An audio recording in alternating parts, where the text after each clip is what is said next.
Bonjour à tous, merci d'être là.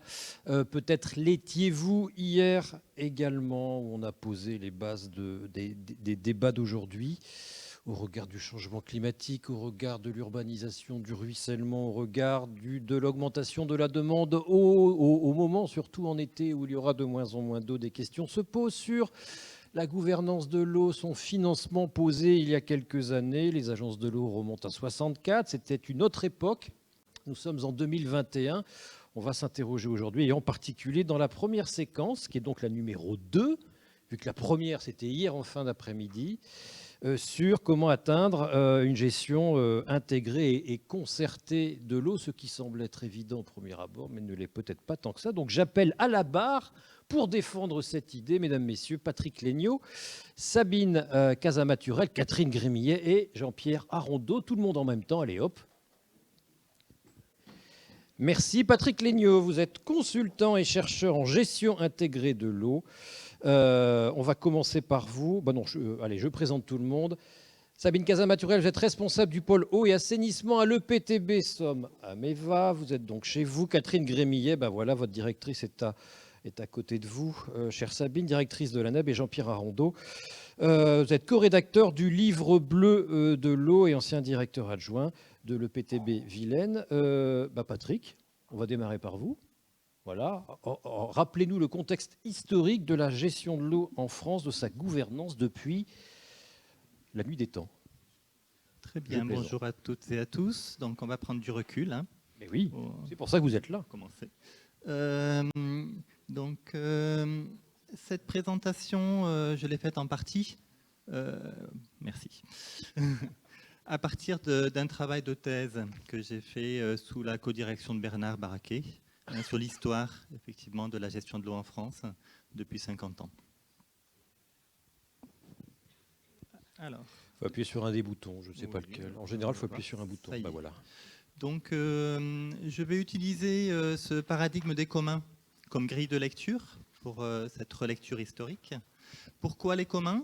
D'abord parce que ça permet d'avoir un point de vue un peu décalé par rapport à ce dont on a l'habitude sur des questions et des thèmes dont on parle tout le temps. Donc les communs avec ici Elinor Ostrom, c'est des théories qui se sont établies à partir de l'observation de beaucoup de cas concrets dans le monde entier, une extrême diversité de gestion des ressources naturelles et donc avec des règles de fonctionnement qui étaient très très différentes entre un cas et l'autre, mais où par contre, ce qui marchait dans la gestion collective de ressources naturelles, c'était souvent des choses qui avaient quelques principes de conception qu'on retrouvait de façon un peu systématique. Donc les fameux 8 principes de conception que je vais vous décrire rapidement ici. D'abord, il faut savoir de quoi on parle, quelles sont les frontières de la ressource qu'on gère, quelles sont les frontières de la communauté qui gère cette ressource.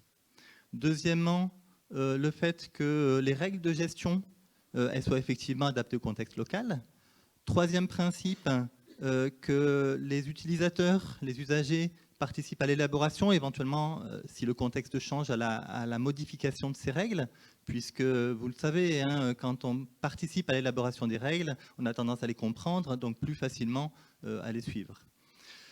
Le quatrième principe de conception, c'est d'avoir de l'information sur l'état de la ressource et également sur l'état des usages, savoir où on en est. Le cinquième principe de conception, qui est important également, c'est des systèmes de sanctions graduées. Alors, c'est-à-dire, quelqu'un va respecter la règle du jeu commune s'il sait que les autres vont la respecter aussi, à l'origine. Donc, ces systèmes-là sont importants. Le sixième principe, c'est si jamais il y a des difficultés d'interprétation sur des règles, donc des conflits, il faut que ce ne soit pas une difficulté insurmontable. Le septième principe de conception, il faut que l'État reconnaisse la capacité auto-organisative et les règles qui sont définies localement. Et le huitième, qui est extrêmement important pour la gestion de l'eau, c'est le travail à différentes échelles qui tiennent en compte de l'interdépendance de la ressource à ces différentes échelles.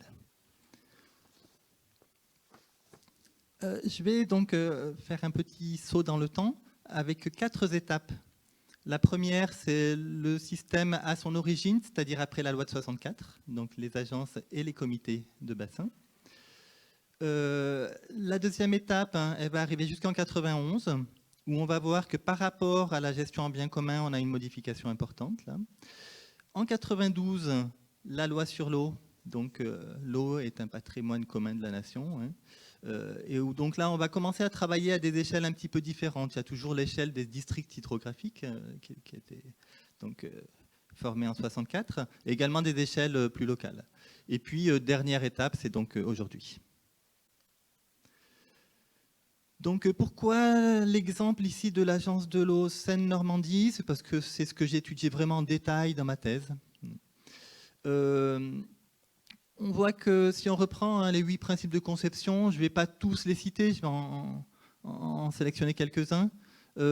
D'abord, les frontières de la ressource, c'est le district hydrographique. On l'appelait bassin à l'époque, aujourd'hui on l'appelle district. Et deuxième principe, les règles adaptées au contexte local. Donc effectivement, c'est sur la base d'un diagnostic, d'un état des lieux, qu'ils ont défini leur programme d'intervention. Donc on retrouve ce principe-là. Le troisième principe, la participation des usagers à l'élaboration de ces règles. Donc les règles, c'est essentiellement des redevances et des aides financières au début des agences sur la gestion de cette ressource. Et donc on voit sur la photo qu'on avait des détergents qui faisaient de la mousse dans les barrages à l'aval de la Seine. Ça, c'est au début des années 60. Et donc, c'est là que les frontières des usagers et les représentants des usagers, c'est les membres du comité de bassin qui participent à l'élaboration de ces règles-là. Et alors, ce n'est pas directement les usagers, hein, puisque c'est leurs représentants, mais pour chaque catégorie, en principe, ils ont une légitimité qui vient du fait qu'ils sont indiqués ou élus, éventuellement, par les structures représentatives. Quatrième principe, l'information. Alors là, un petit détail, il y a des réseaux de mesures qui ont été mis en place dès le début des agences pour avoir l'information sur la ressource. Et il y a la redevance qui est un outil formidable d'information sur les usages. C'est-à-dire que l'agence, et donc le comité de bassin, tout le monde, sait, en théorie, hein, qui utilise quoi dans le bassin. Je vais prendre un peu de temps sur le cinquième principe. Je considère, dans ma grille de lecture sur les communs, les redevances comme un système de sanctions graduées au sens d'Elinor Ostrom. Donc ça demande un petit peu d'explication. Pour Elinor Ostrom, l'important, c'est d'abord une information, c'est-à-dire que les gens sachent si leur usage il va dans le sens de la pérennisation de la ressource, de ce qui a été décidé en commun pour que la ressource soit durable. Et quand on paye une redevance, ben on sait combien d'eau on utilise, on sait la pollution qu'on émet, du moins au début. Après, on verra que ça a changé. Et ensuite, en plus de ce rôle d'information, si jamais on s'éloigne de ce qu'il faudrait faire, à ce moment-là, on a une pénalité qui est proportionnelle. Et donc, les redevances, ça représente un peu ça au début. Si on a un usage excessif de la ressource en termes de pollution, de prélèvement, ben on paye cher. Voilà. Et pour terminer, sur le 8e principe, en fait, j'ai mis une couleur un peu différente, là, pas pour dire que c'est mauvais, hein, mais pour dire que ça ne correspond pas tout à fait à ce paradigme de la gestion des communs, à ces règles qui ont été identifiées, ces principes de conception, puisqu'il n'y a rien au niveau local dans ce système-là.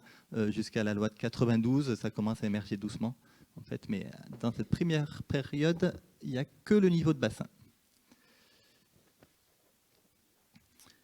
Je passe à ma deuxième période. Pourquoi 75 ? Alors, vous savez peut-être ou peut-être pas qu'à l'origine, c'était les communes qui payaient les redevances pour pollution domestique, au titre de l'eau qui sortait du tuyau, qui est une station d'épuration ou pas. C'était effectivement la commune qui était considérée comme utilisatrice de la ressource. En 75, c'est l'usager domestique à travers sa facture d'eau qui se met à payer les redevances de pollution domestique. Et ça, c'est un changement dans le mode de fonctionnement de la communauté et de qui est considéré comme effectivement utilisateur. Donc au niveau du premier principe, on a déjà un changement. Des conséquences sur le troisième principe de conception, qui est la question de la participation de tous à l'élaboration des règles.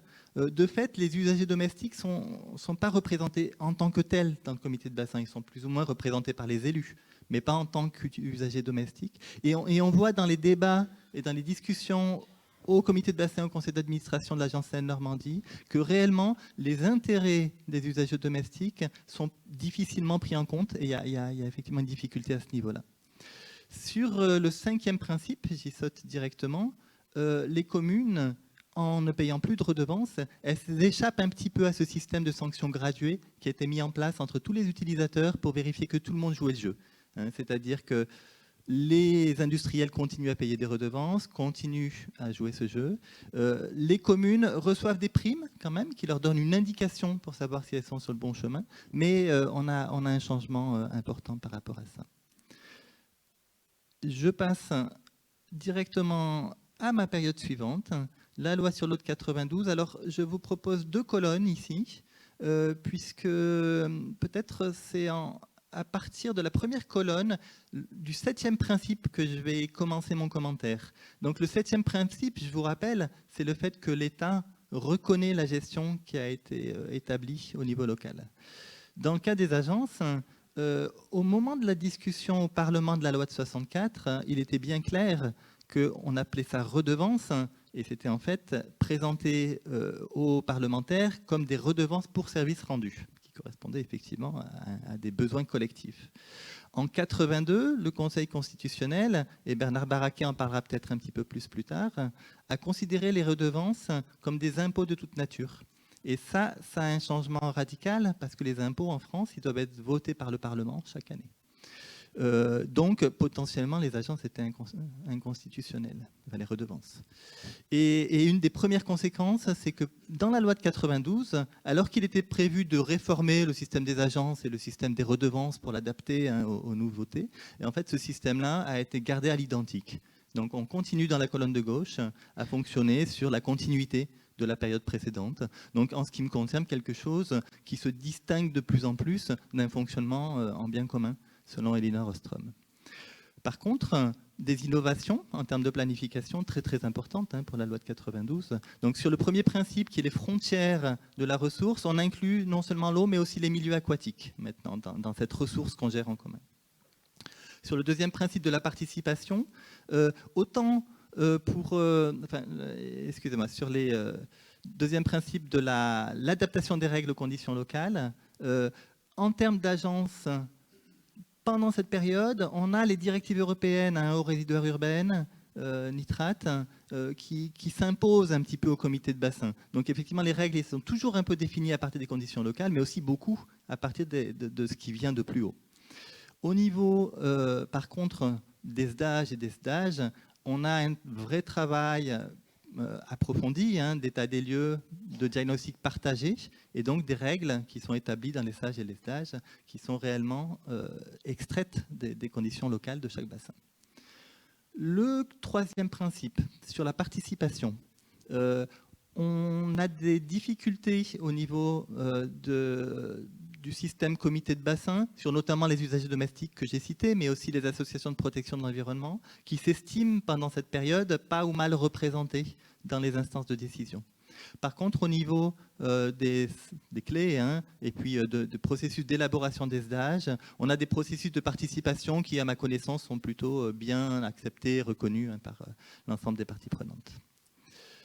Cinquième principe, les redevances graduées. Qu'est-ce qui fait dans cette période-là, suite à la loi de 92, que les gens, quand ils suivent une règle établie, ils sachent que les autres aussi vont suivre cette règle? C'est moins clair. Les redevances n'ont plus tellement ce rôle. Elles ont plutôt un rôle de dégager des montants financiers qui permettent d'agir, mais elles ne donnent plus tellement une information sur le fait qu'on aille ou pas dans le bon sens. Et donc, ce système de sanctions graduées, il n'est pas facile à trouver. Dans cette nouvelle période, c'est plutôt l'État, en fait, puisque, effectivement, ce qui est écrit dans les SDAGE, décidé collectivement, écrit dans les SDAGE et les SAGE, c'est opposable notamment à l'administration. Donc là, c'est plutôt d'autres systèmes qui permettent de savoir que les règles seront respectées. Voilà. Donc le 7e principe, je l'ai un petit peu évoqué. Et le 8e, l'articulation entre les échelles géographiques. On a une grande nouveauté entre les SDAGE et les SAGE, justement, avec cette échelle locale qui monte en puissance et des structures de gestion qui sont créées, qui se multiplient et qui, effectivement, commencent à mettre en place une gestion en bien commun à des échelles plus opérationnelles que les districts hydrographiques. La dernière période, la situation actuelle, donc, où je vous présente également 2 colonnes, les districts d'un côté, et puis ce que j'ai appelé bassin opérationnel, hein, faute d'un terme plus adapté pour l'instant. Sur le premier principe, on a des modifications, notamment en ce qui concerne les bassins opérationnels, l'entrée de la question des risques, et notamment des risques inondations avec la GEMAPI, dans le périmètre de ce qu'on considère comme la gestion commune et qu'on gère en commun. Donc, on a l'aménagement du territoire. On a également au niveau des frontières de la communauté les acteurs de l'aménagement du territoire qui, au niveau des différentes structures gémapiennes, sont maintenant associés à ces décisions-là. Donc on a une adaptation de cette communauté. Le 3e principe, on est un petit peu sur la continuité de la diapo précédente, c'est-à-dire qu'au niveau des grands bassins et des comités de bassin, on a encore une adaptation, mais aussi une certaine critique sur les conditions de la participation de tous les utilisateurs aux discussions et aux prises de décision. Et on a au niveau des structures locales, plutôt je dirais une innovation au niveau des modalités de participation, y compris avec la démocratie représentative, hein, puisqu'on a des élus qui sont majoritaires à ce niveau-là, et au niveau de la participation, de la démocratie participative, avec la participation directe des usagers, dans certains cas, ou même des citoyens. Hein, des fois, on a des panels de citoyens hein, qui sont mis en place dans certaines structures. Donc une innovation au niveau de la participation, et plutôt une ouverture au niveau des modalités de participation, non seulement des usagers, mais aussi des citoyens. Toujours pas de façon claire, en tout cas, de système de sanctions graduées mis en place. Elinor Ostrom, elle parle de système de solidarité et pseudo-volontaire pour ces systèmes de sanctions graduées. C'est-à-dire que c'est les gens qui ne sont pas obligés d'attendre qu'il y ait la police qui vienne pour leur indiquer qu'il faut qu'ils respectent les règles. C'est ça. Et aujourd'hui, on ne voit pas bien ce qui incite fortement les gens à respecter les règles mises en place collectivement. Le 7e principe, donc je vous rappelle le respect par les pouvoirs supérieurs de ce qui a été mis en place. Alors les agences, dans la colonne de gauche, les agences de l'eau sont devenues des opérateurs de l'État, ce qui veut dire que... alors, on a tendance de temps en temps à opposer l'État et les communs. En fait, il y a une complémentarité toujours entre l'État et les communs. En France, c'est l'État qui a mis en place ces structures de gestion en bien commun. Donc, il faut sortir un peu de cette opposition.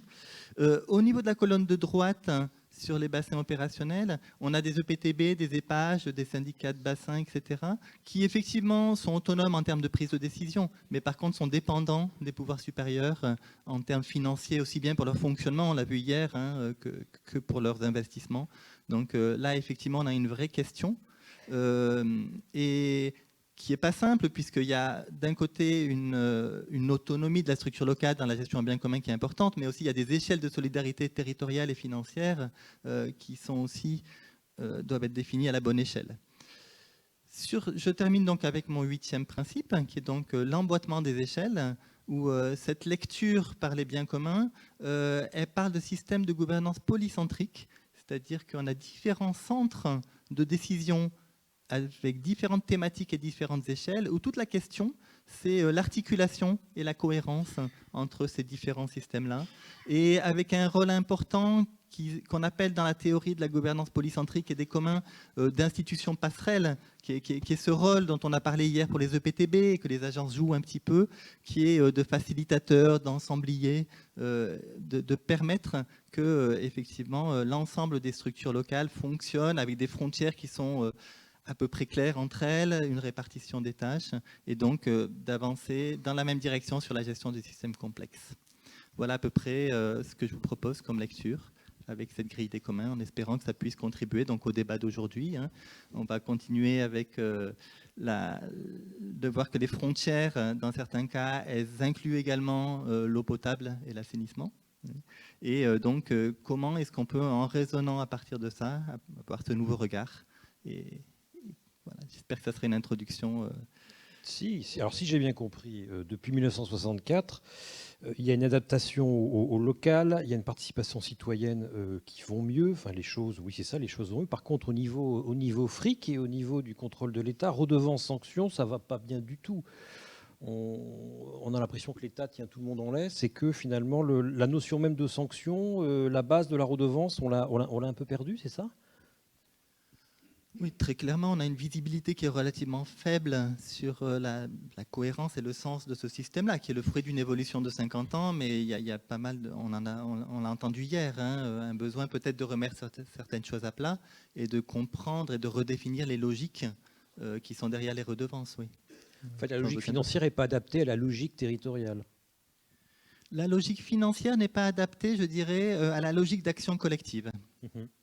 C'est-à-dire le fait qu'en payant des redevances, on ait un motif qui fait qu'on paye ces redevances-là et que ces redevances-là permettent effectivement d'un autre côté d'avoir les ressources financières garanties à toutes les échelles pour pouvoir faire ce qu'on a décidé de faire ensemble. Les redevances qui sont toujours basées sur le volume d'eau et non pas sur le niveau de pollution. Oui. Les deux ? Oui, c'est-à-dire que les redevances prélèvement, c'est logique qu'elles soient effectivement indexées sur le volume d'eau. Par contre, les redevances pollution, ça paraît pas évident. Et notamment le fait que la valeur qu'on paye de redevances pollution n'a absolument aucune relation avec l'impact qu'on a sur le milieu naturel. Et on n'a pas de changement de comportement possible, ni même indiqué. Parce que rien n'indique ce sur quoi on paye. Rien dit que ce qu'on paye est lié avec la pollution, avec un certain niveau de pollution. Aujourd'hui, non. Et depuis la LEMA en 2006, effectivement, c'est en grande partie déconnecté, du moins pour la pollution, pour la redevance pollution domestique. Sur d'autres pollutions, effectivement, sur d'autres redevances, c'est pas le cas. Mais sur cette redevance qui est effectivement la plus importante en termes financiers aujourd'hui, on a la légitimité de la redevance et puis son mode de fonctionnement qui mériterait d'être examiné de près. Je pense pour pouvoir avancer, je pense que c'est effectivement un facteur important. D'accord. Bon, il y a un peu de travail pour améliorer tout ça. Oui, et puis peut-être aussi, on peut raisonner à des échelles un peu plus locales, au niveau des EPTB aussi, pour définir à nouveau qu'est-ce qui ferait du sens au niveau de chaque bassin en termes de redevances. Et puis peut-être, on en parle beaucoup, de toutes les redevances qui ont un lien avec l'occupation des sols, l'imperméabilisation, la biodiversité, pourquoi pas. Ce qui amènerait les EPTB à être des petites agences de l'eau, quoi. Pourquoi pas ? Pourquoi pas ? On a vu que c'était des institutions en bien commun qui ont bien fonctionné dans les premières années, donc pourquoi pas ? Et ben voilà. Mais ça ne veut pas dire que les agences de l'eau à l'échelle des districts n'ont plus de rôle à jouer non plus. Ah ben c'est pas ce que parce qu'il y a la question de la solidarité financière, il y a des EPTB qui, sur leur périmètre, n'auront pas les ressources nécessaires pour faire face aux enjeux. Donc il faut qu'il y ait une autre échelle de solidarité aussi.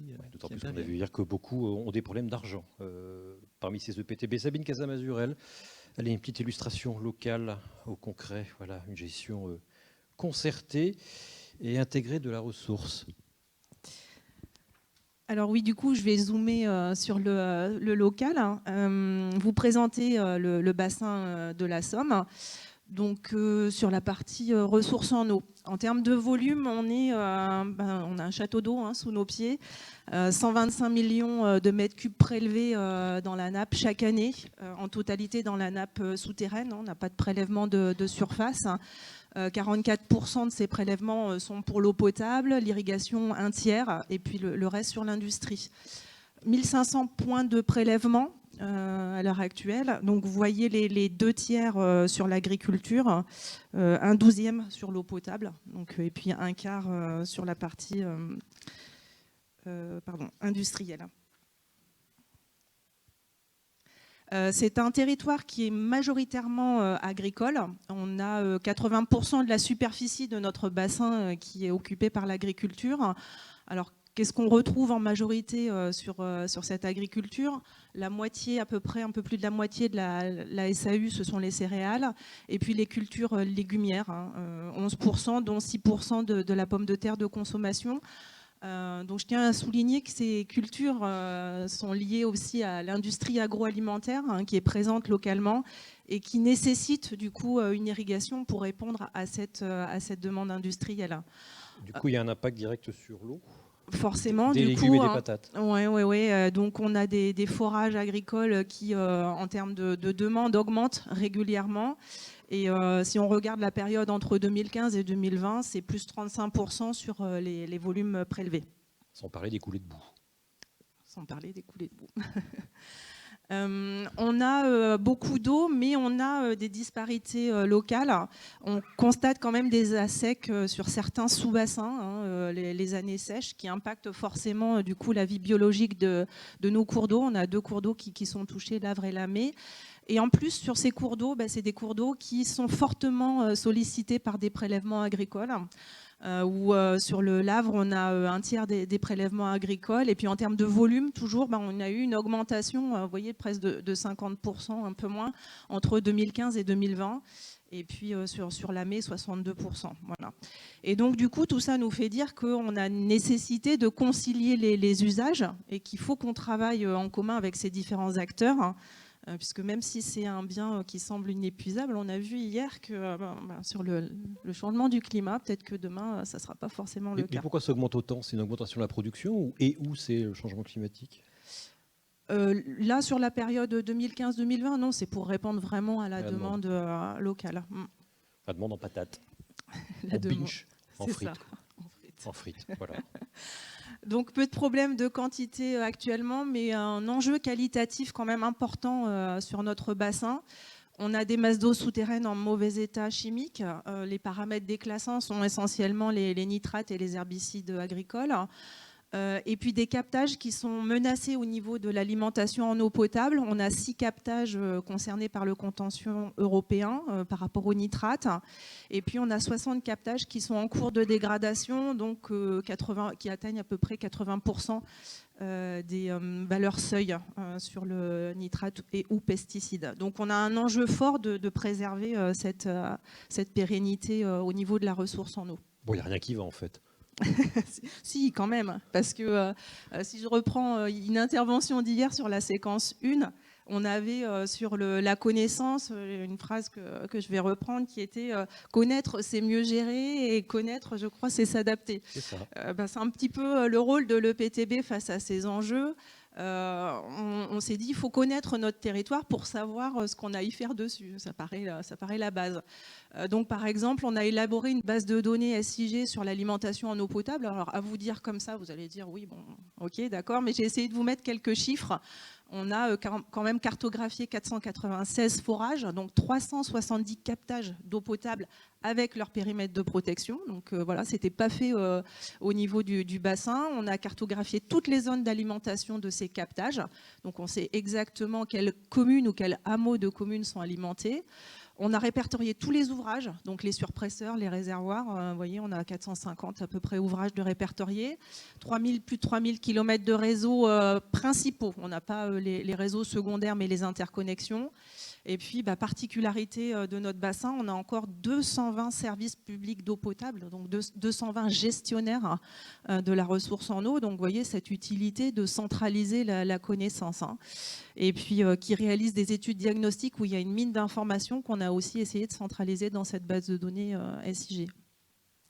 On porte également une étude qui va bientôt être lancée sur l'impact du changement climatique sur notre ressource en eau à l'échelle du bassin versant. Donc on a une convention de recherche et développement avec le BRGM, justement pour se projeter et savoir si on n'aura pas des bassins qui vont s'allumer et des problèmes de tension sur la ressource. On a travaillé à identifier les captages d'eau qui sont sensibles aux pesticides et aux nitrates. Ça n'avait pas été fait, donc c'est comme ça qu'on a répertorié 60 captages en cours de dégradation. dont presque 30%, enfin 28 exactement, sont jugés comme prioritaires en termes d'intervention. Donc ça, on les a ciblés. Et on a travaillé également sur un état des lieux de la perte en eau potable sur le bassin, parce que ce qu'on ne peut ne pas pomper, c'est toujours ça. Hein. Les économies, c'est aussi se projeter et dire voilà, comment on peut travailler avec les collectivités. Donc on a constaté déjà qu'on avait un manque de données pour un quart des services. On s'est basé sur les données déclaratives du CISPA, donc on sait qu'il faut aider les services déjà à remplir ces données. Un cinquième des services qui sont identifiés comme prioritaires sur les pertes en eau, avec un rendement minimum en 2018 qui est à 30%. Donc vous voyez qu'on a quand même une marge de progression. Voilà, une marge de progression certaine. Et puis du coup, pour vous illustrer un petit peu les pertes en eau, je vous avais illustré ça en volume perdu. Et puis je trouve que c'est assez parlant de le dire en nombre de réservoirs qui peuvent être perdus par jour, ou en nombre de piscines. On a 8 piscines olympiques qui partent dans la nature tous les jours. Donc, mais c'est pas plus mal, ça recharge les nappes du coup. Alors ça recharge les nappes, ça y va pas forcément directement. Hein, on a vu qu'on avait l'évapotranspiration aussi qui augmente de plus en plus, donc c'est plus complexe que ça. Non mais blague dans le coin, est-ce que c'est vraiment un mal qu'il y ait des pertes sur des territoires comme ça ? Oui, bien sûr, parce que de toute façon, ce que l'on pompe a une énergie aujourd'hui pour amener jusqu'à l'abonné. Il y a les traitements aussi sur l'eau potable, donc tout ça coûte énormément et on a des efforts à faire au-delà du volume d'eau. Le deuxième rôle finalement, après la connaissance, c'est quand on connaît, on peut anticiper. Donc c'est mettre en place une gouvernance et des outils adaptés sur le territoire pour faire face aux résultats de l'étude. Donc je vous ai illustré ça par quelques exemples. Donc on a une cellule de veille captage au sein des SAGE qui se sont mis en place, et on se pose la question de mettre en place un observatoire pour le suivi de la nappe en s'appuyant sur les collectivités. Je vous ai dit tout à l'heure, il y a un formidable réseau de forage qui fait qu'on pourrait en faire un outil de prévision des ASEC demain si on avait besoin de s'appuyer dessus, parce qu'aujourd'hui, seul l'arrêté préfectoral qui gère les différents seuils au niveau de la sécheresse ne serait pas suffisant en nombre de piézomètres. Donc c'est inclure les collectivités dans ce dispositif pour pouvoir prévenir et puis être proactif finalement sur les actions à mettre en place. Au niveau de l'EPTB, on réalise aussi de l'assistance à maîtrise d'ouvrage pour faire réaliser des diagnostics à l'échelle intercommunale pour pouvoir un peu voir les travaux d'interconnexion, les faiblesses sur certains services d'eau potable qu'on ne regarderait pas à l'échelle des services, comme je vous disais, 220 services, c'est énorme, mais déjà sur une échelle macro avec la loi NOTRe qui permet de se dire, voilà, on n'a plus que des unités sur des coms de com ou des coms d'agglo. Délimiter les aires d'alimentation de captage. Un captage avec ses périmètres de protection, on n'y fait pas grand-chose. Une aire d'alimentation, déjà, on peut les identifier et puis avoir des actions derrière en fonction, tout à l'heure, je vous disais, ceux qui sont les plus sensibles. Et puis croiser ces enjeux de qualité et de quantité pour dire, c'est sur ces secteurs-là qu'il faudra qu'on intervienne demain. Et enfin, le dernier rôle de l'EPTB, ça va être du coup d'accompagner ces collectivités, parce que c'est bien beau quand on connaît, on a anticipé, on a ciblé les secteurs sur lesquels on doit intervenir. Eh bien, ces 220 services, vous imaginez qu'ils n'ont pas les moyens en interne pour faire. Donc je vous ai pris aussi quelques exemples de démarches mutualisées qu'on a mis en place au niveau de l'EPTB. La première, c'est les opérations de reconquête de la qualité de l'eau, donc sur ces aires d'alimentation de captage, où on met tous les acteurs autour de la table, collectivités, particuliers, industriels, artisans, agriculteurs, pour connaître la pression qui s'exerce sur la ressource et puis mettre en œuvre, conduire des actions pour réduire ces pressions sur la ressource, afin de pérenniser en termes de qualité cette ressource, avec un comité d'institutions de contrôle et de suivi de la mise en œuvre de cette démarche. Donc ça, c'est une démarche assez nouvelle qu'on a mis en place. Accompagner les collectivités au travers de démarches, par exemple le plan de la gestion de la sécurité sanitaire de l'eau, où on va sensibiliser les collectivités. Alors, je vous ai mis un petit encart à droite. Vous voyez une coulée de bouffe avec finalement un captage qui a été mis en rideau parce que du coup, on a dû distribuer de l'eau en bouteille. Et on se rend compte que si on avait mieux anticipé ce phénomène sur ce captage, on aurait pu mettre en place tout de suite les actions, parce qu'on n'évite pas le phénomène, mais on aurait pu mettre en place sur l'espace agricole déjà pour ralentir et pas arriver à une telle situation. Puis vous allez me dire, le niveau de protection zéro, voilà, on n'y arrive pas. Mais on sait au moins mettre en place les actions et c'est au travers de ces plans de gestion qu'on va réussir à sensibiliser la collectivité et mettre les actions. Et donc, on a un partenariat avec l'ARS pour sensibiliser les collectivités et les usagers sur ce plan de gestion. Et puis sur les réductions de pertes en eau, je vous ai dit, on a fait des constats. On va aider les collectivités déjà à avoir un peu plus de données, mutualiser les moyens. Est-ce qu'il n'y a pas des groupements de commandes pour faire de la recherche de fuite, communiquer sur le matériel, parce que je vous ai dit, c'est des choses très techniques, on n'a pas forcément des techniciens, et sensibiliser les collectivités sur l'analyse coût-bénéfice dont on parlait tout à l'heure, en disant, voilà, ça vous coûtera moins cher de faire réparer que de continuer à pomper et à dépenser toute cette énergie. Il ne serait pas mieux de se regrouper les communes? Un système d'eau potable par commune, c'est compliqué. C'est compliqué. Vous ne pouvez pas les obliger à aller 220 communes, boum, le même système.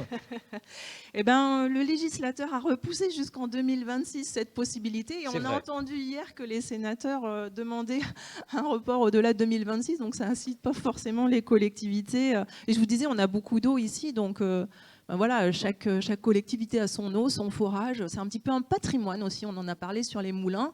Voilà, moi j'ai un jour un maire d'une commune qui m'a dit, moi c'est mon grand-père qui a construit le château d'eau. Le château d'eau, c'est inscrit dans le patrimoine de ma commune.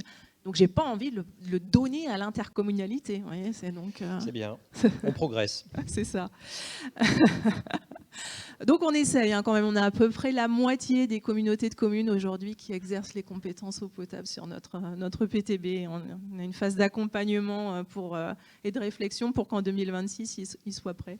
Il y a 35 000 systèmes d'eau potable en France, je crois. Non, oui. Quasiment autant que de communes. Que de communes. Enfin voilà, tout est dit. Moitié moins? Ah bon? D'accord. Eau plus assainissement. Merci Bernard pour la correction. Et donc du coup, pour synthétiser tout ça, je vous ai mis finalement le rôle de l'EPTB avec une gouvernance territoriale adaptée, puisqu'au niveau de l'EPTB, nous sommes la structure porteuse des 2 SAGE. Il y a 2 SAGE dans notre bassin, où les SAGE, je ne vous apprends rien, au niveau des commissions locales de l'eau, vous avez une instance représentative des services de l'État, des usagers, des collectivités. Chaque clé se fixe finalement des enjeux, des dispositions. Donc je vous ai mis celle sur la ressource en eau. Et du coup, fixe un petit peu le curseur en disant, voilà ce qu'on doit atteindre. Et grâce à l'appui de l'EPTB qui propose ces missions qui répondent à ces dispositions, finalement, on arrive à mettre tout ça en œuvre au niveau de la gouvernance, tout en respectant les territoires. Donc, je vous ai dit tout à l'heure, on ne fait pas à la place d'eux, on inclut bien les acteurs dans le dispositif, ainsi que tous les partenaires, que ce soit les services de l'État, les collectivités, les agences de l'eau, le BRGM, tout à l'heure, je vous ai dit sur la convention de recherche et de développement. Vous ne voulez surtout pas la maîtrise d'ouvrage, vous préférez l'assistance? On a préféré l'assistance justement parce que pour respecter chaque territoire a aussi ses spécificités. On les responsabilise et on y arrive quand même. Vous les déresponsabiliserait si vous aviez la maîtrise d'ouvrage? Je pense qu'on n'arriverait pas à faire les choses de la même façon. On a parlé de règles qu'on arrive à s'instaurer soi-même et à les respecter. Quand elles sont imposées peut-être à un niveau supra, c'est peut-être moins bien vécu de les respecter. Quand on les a décidées à son échelle, qu'on prend conscience de ce qu'il y a à son échelle, ce qu'on a à faire, on le décide collectivement et on le fait collectivement et on en est fiers. Très bien. Merci Catherine Grémier, Jean-Pierre Arondos, que tout ça, je suppose, nourrit l'élaboration du livre bleu. Non, prenez un micro chacun, ce sera plus simple. Catherine. On parle l'un après l'autre, parce qu'on a des règles entre nous. Si jamais vous ne vous entendez pas, vous voulez vous disputer. On s'est mis des règles collectives. On le respecte. Oui, bonjour à tous. Moi, je vais juste replacer un peu le congrès autour de la dynamique qu'on a engagée de rédaction du livre bleu des élus de l'eau. Donc cette dynamique a été engagée il y a plus d'1 an maintenant. Donc ce congrès, c'est une étape intermédiaire dans la rédaction de cet ouvrage qui a pour objectif d'être publié au premier semestre de l'année prochaine. Donc il n'est pas terminé, loin de là. Et donc ce congrès doit alimenter aussi les débats autour des questions qui vont être abordées. Donc il fait suite aussi à une dynamique qu'on avait engagée en 2018 autour de la déclaration de Malmort qu'on avait signée lors du congrès qui s'est déroulé sur la Durance je crois que c'était en octobre 2018. En amont des assises de l'eau, donc notamment du 2e volet sur la gestion globale de l'eau. Et malheureusement, dans ce 2e volet, les questions de gouvernance et de financement ont été très peu abordées. Il y a eu, à la demande des associations nationales de collectivités, un groupe de travail piloté par Jean Launay, qui est président du Comité national de l'eau, mais très peu de propositions ont été retenues dans les propositions des assises. Donc ce qu'on a souhaité faire, c'est d'aller un peu plus loin dans l'état des lieux et dans le diagnostic de la situation actuelle de l'organisation par bassin en France, pour pouvoir poser des propositions plus concrètes, plus précises à mettre en place dans la poursuite de l'évolution en France qui vous a été proposée, qui vous a été présentée tout à l'heure. Donc voilà comment on peut aller un peu plus loin. Donc rapidement, donc aujourd'hui on a lancé un certain nombre d'auditions auprès de tous nos membres, quasiment. Donc depuis 1 an, on n'a peut-être pas encore tout fait. Voilà. Donc Jean-Pierre nous a aidés dans cette dynamique depuis sa retraite après la Vilaine. Et donc on s'est aussi rapproché d'un certain nombre d'experts. Donc là, certains vont intervenir aujourd'hui. Et ça va se poursuivre dans les prochains mois après ces débats. Donc je ne reviens pas du tout sur tout ce qui a été déjà dit, la situation qui nécessite aujourd'hui une organisation par bassin plus forte. Et pour ça, on a commencé à mettre en place, avec notamment Justine dans notre équipe qui travaille sur le SIG. Et donc, on a commencé à capitaliser l'ensemble des données relatives à l'organisation par bassin en France. Donc, on a commencé bien sûr par l'ensemble des EPTB et des EPAGE officiels qui sont reconnus aujourd'hui, les syndicats mixtes EPTB et EPAGE. Et on a commencé également, donc alors là, tous les sages sont déjà en ligne sur Gesto. C'est un site qui est mis à jour par l'OIO pour le ministère. Et on a également commencé à mettre en place des éléments pour pouvoir avoir des analyses par district de l'évolution de l'organisation. Donc par exemple, là, sur Rhône-Méditerranée-Corse, où on a les EPTB et les EPAGE, sur lesquels on pourrait donc présenter les dynamiques de sages existantes. Et on a rajouté les PAPI, aujourd'hui, les plans de prévention, de prévention des inondations. Donc là, c'est un exemple, on commence. Après, il y aura aussi des plans territoriaux de gestion de l'eau. Voilà. Donc l'idée étant surtout de pouvoir mieux savoir ce qui se passe, qui fait quoi, et comment on peut après se doter d'outils pour aider les territoires à aller vers une organisation homogène. On a fait la même chose sur Artois-Picardie, puisqu'on était en Artois-Picardie. Donc là, on voit qu'il y a une couverture totale par des sages et des papilles qui sont de dimension assez importante et plutôt calquées sur les territoires hydrographiques. Donc, on a vu en introduction donc l'évolution historique, un exemple. Et finalement, aujourd'hui, en France, on a autant d'organisations que de territoires. Par contre, les principes d'organisation et les objectifs sont communs. Donc, d'une part, de mieux connaître, on en a beaucoup parlé de manière transversale, de réunir l'ensemble des parties prenantes, planifier et développer les synergies avec les politiques publiques, développer les solidarités, on en a beaucoup parlé hier, et aussi mutualiser l'action publique.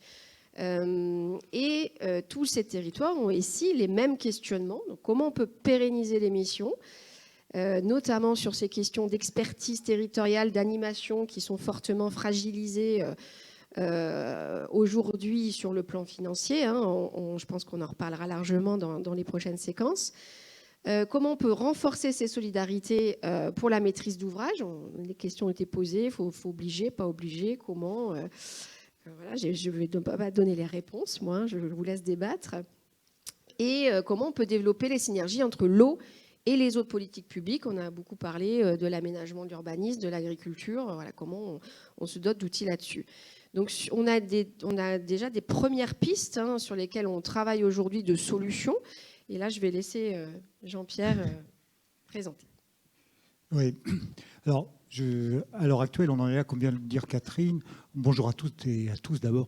Et on est à un moment où le livre bleu a avancé. Plusieurs textes ont déjà circulé, mais il est sans doute, c'est encore quelque chose qui est en plein débat. Donc, on va travailler actuellement, on travaille autour des idées principales et entre autres d'essayer de retirer de la suite la série d'entretiens, la série de discussions, la série de réunions qu'on a pu avoir, s'appuyer sur ce qui fonctionne déjà dans les organisations de bassin pour ne pas réinventer l'eau chaude et pour essayer d'avoir quelque chose qui soit qui avance et qui avance à partir d'un substrat qui soit fort.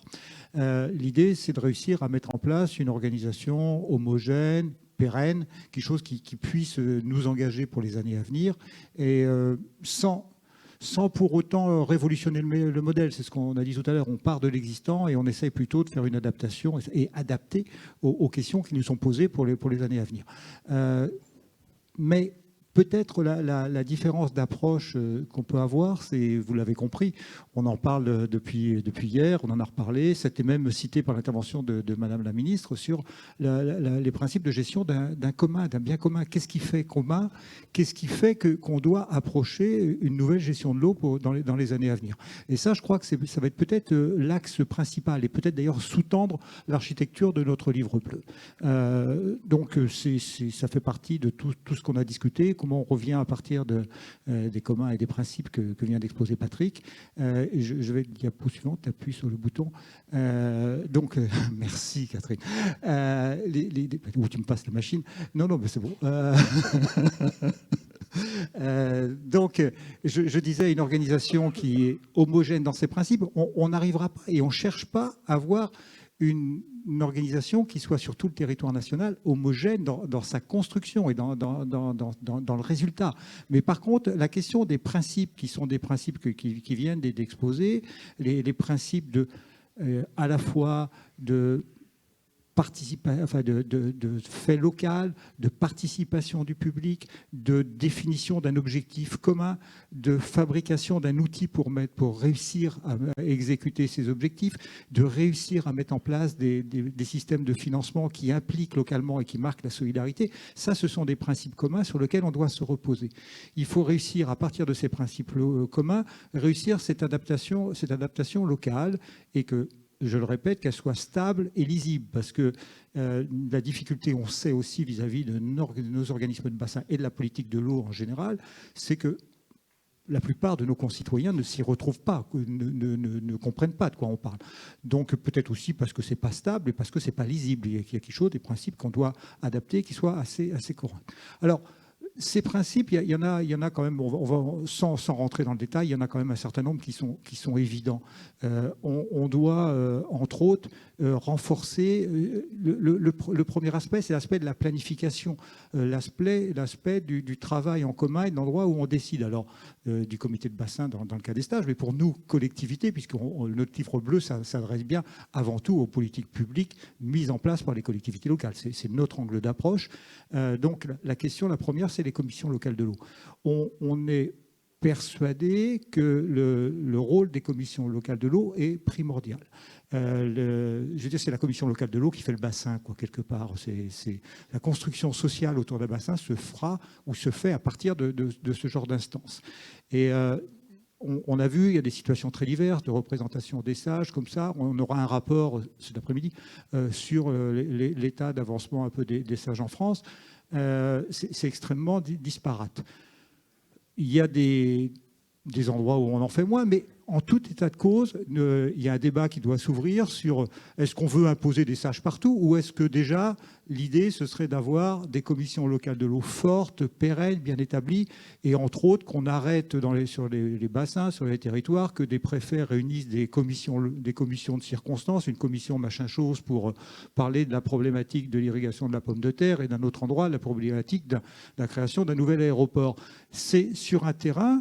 Sur le local, il faut que la commission locale de l'eau soit le Parlement de l'eau réellement et qu'on arrête les commissions ad hoc, les commissions de circonstances et ce genre de choses. Il faut renforcer le rôle de la commission locale de l'eau. Peut-être pour aboutir à la couverture totale du territoire national par des sages, mais peut-être avancer aussi de façon graduée, quoi, de manière à être un peu plus souple, juste comme ça. Et puis... Et donc ça c'est le côté parlement, quoi, le côté du entre guillemets législatif. Pour l'exécution des choses, on doit avoir des établissements publics avec des missions clarifiées. Quand on observe les choses, on voit qu'on a des EPTB, des EPAGE, avec des missions des fois qui sont très proches les unes des autres.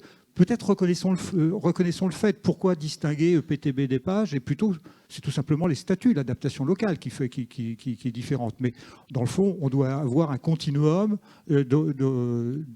d'organismes de bassins locaux qui s'inscrivent dans un même cadre, qui s'inscrivent dans une même dynamique. Alors, avec des missions, comme alors je ne sais plus si c'est sur la diapo suivante, la question aussi, c'est de savoir... La question des compétences. On se rend compte que les membres des EPTB et des EPAGE ont des compétences diverses. Les communes, les EPCI ont des compétences, les départements, les régions ont des compétences. Et c'est la somme de ces compétences qui fait, parce qu'elles sont croisées, parce qu'elles parlent d'aménagement du territoire, de développement industriel, d'urbanisme, etc. C'est évidemment de l'eau. C'est cette somme de compétences et cette union des compétences qui fait une bonne politique locale de l'eau.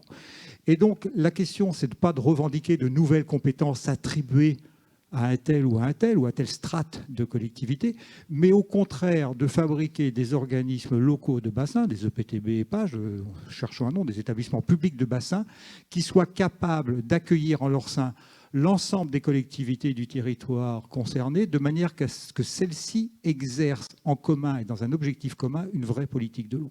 Donc avoir un véritable schéma de coopération entre les collectivités qui soit établi peut-être à l'échelle du district hydrographique, peut-être grâce à l'aide du comité de bassin, mais qui soit un petit peu le schéma, faire mieux que ce qu'on devait faire dans la SOC, qu'on a complètement raté, parce qu'on a eu des exemples sur la SOC, mais il y a des endroits où ça a marché, mais globalement, quand on fait le bilan des différentes SOC sur les différents districts hydrographiques en France, ça n'a quand même pas été très brillant, quoi. Et ça a été vu de façon partielle.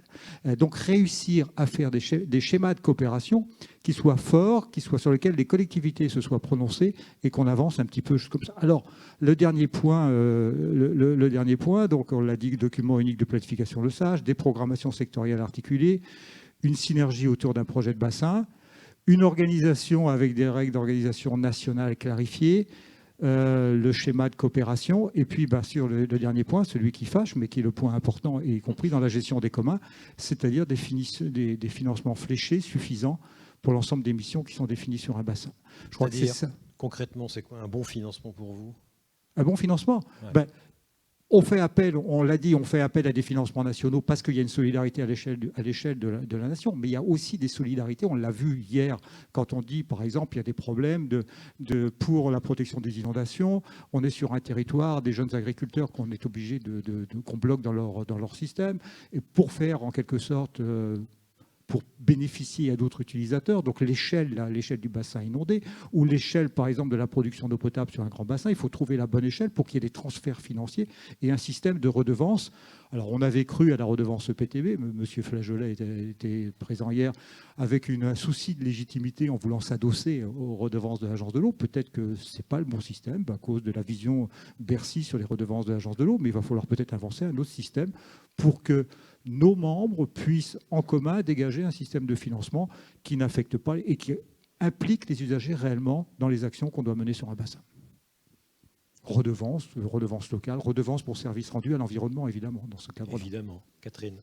Oui, juste pour peut-être conclure cette séquence, hein, nous on a présenté des pistes de réflexion, comme je l'ai dit tout à l'heure. C'est le livre bleu des élus de l'eau, donc ce sont bien les élus qui vont écrire ce livre, en tout cas valider les propositions de ce livre sur la base de l'ensemble des éléments qu'on met sur la table et là pour le coup sur un plan technique, hein, avec les réflexions, ce qu'on a pu entendre. Donc ce ne sont pas des positions validées, hein, on est bien dans une étape de discussion, d'échange pour arriver à quelque chose de consensuel au sein de notre réseau, hein, en intégrant l'ensemble des éléments qu'on pourra entendre de nos partenaires et des acteurs de l'eau. Voilà, on est toujours au stade des propositions et des textes qui sont soumis à débat et qui peuvent être amendés totalement. Enfin, on n'est pas dans l'écriture définitive du livre blanc, on est dans la discussion autour des principes. Après, on saura avancer, quoi.